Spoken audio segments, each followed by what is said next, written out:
He's on the line. Mark Latham, good morning.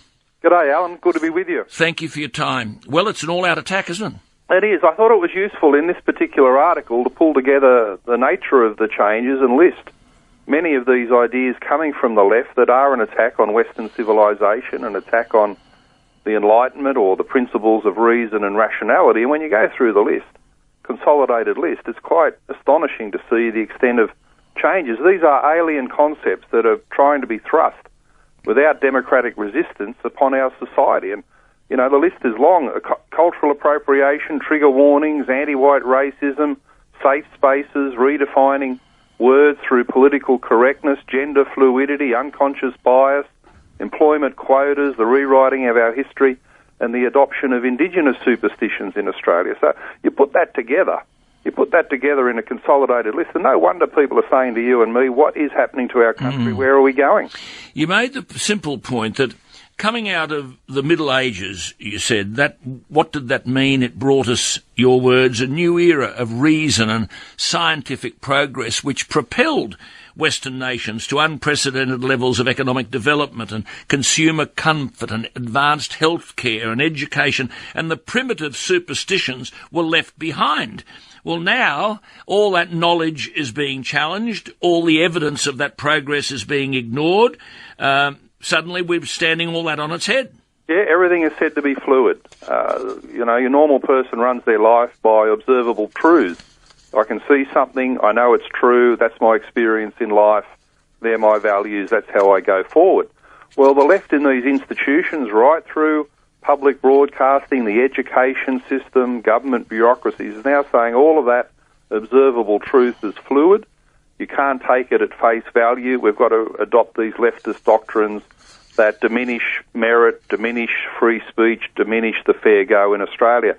And in simple terms, simple examples of that which you fought about and we talked about here, say just Australia Day or European settlement, the benefits of European settlement, the great advances that have been made here so that we're a wealthy country and we can share, and now we're undermining that wealth with renewable energy, demonising coal-fired power. We don't want to know about nuclear energy, and people say, well, hang on, we're going backwards, aren't we? And we are. Well, one example, Melbourne University has a policy of not displaying bones and skeletons. They had a Viking display recently, and they decided to warehouse the skeletons. Now, a museum is supposed to be a cradle of civilization, a place where we can all go and look and learn these things, especially young people. And the skeletons were put in the warehouse in case an Indigenous person, just one Indigenous person, walked into the museum and took offence according to their beliefs. Now, the rest of us shouldn't be expected to live our lives in ignorance. We should be able to see items of historical fact and significance because they're part of our civilization and the basic principles of learning. But a woman loses pre-selection for the seat of Ryan in Queensland for the Liberal Party, and this is now an attack against women. It's got nothing to do with an analysis of whether she was a very good member representing their concerns. I've got people writing to me and saying, we've been trying to get a meeting with her for 2 years, or whether there was another candidate who came along and in the democratic process was better than she was. No. There's a problem now about women in government because they're women. Well, exactly. Basic concepts of ability and merit are sidelined. Yep, sidelined. Talks about merit. I've seen Jane Prentice in action, and quite frankly, she's a dud.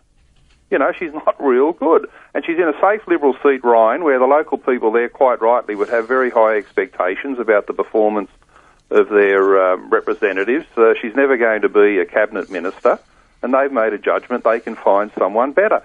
And good on them. If they've made a judgment about merit, regardless of gender, well, that's the Australian way, and that's how people should be judged. Absolutely. And you make the point, because we could go on forever here, climate change, we're told the evidence is fixed, immutable. But when it comes, you say, to biological science, people being born male or female, which you would have thought was fixed, this is abandoned. You can be whatever you want to be.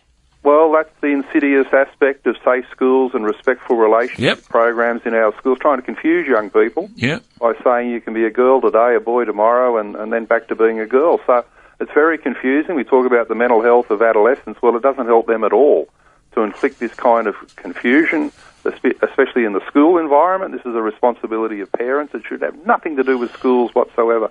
And it's part of a leftist program to redefine the meaning of basic things such as gender. there's an attempt to redefine the meaning of consent. We had the nonsense last week.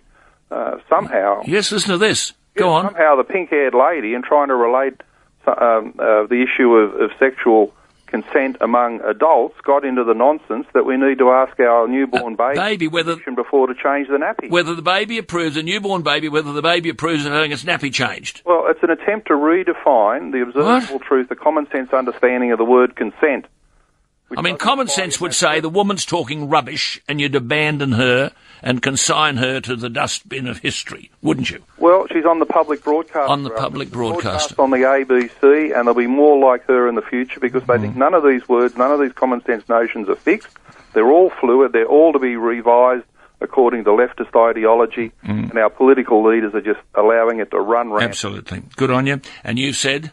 Wake up, Australia. It's time to take up. Join the fight. It's not just about politics. It's a fight for our civilisation. Absolutely. Good on you, Mark.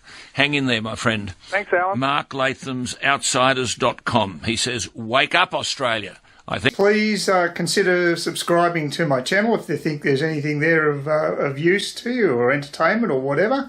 And either do that or give me a thumbs up, or if you're feeling really energetic, do both. That'd be great. But please don't ignore me. That's the worst thing you can do on YouTube, is be ignored.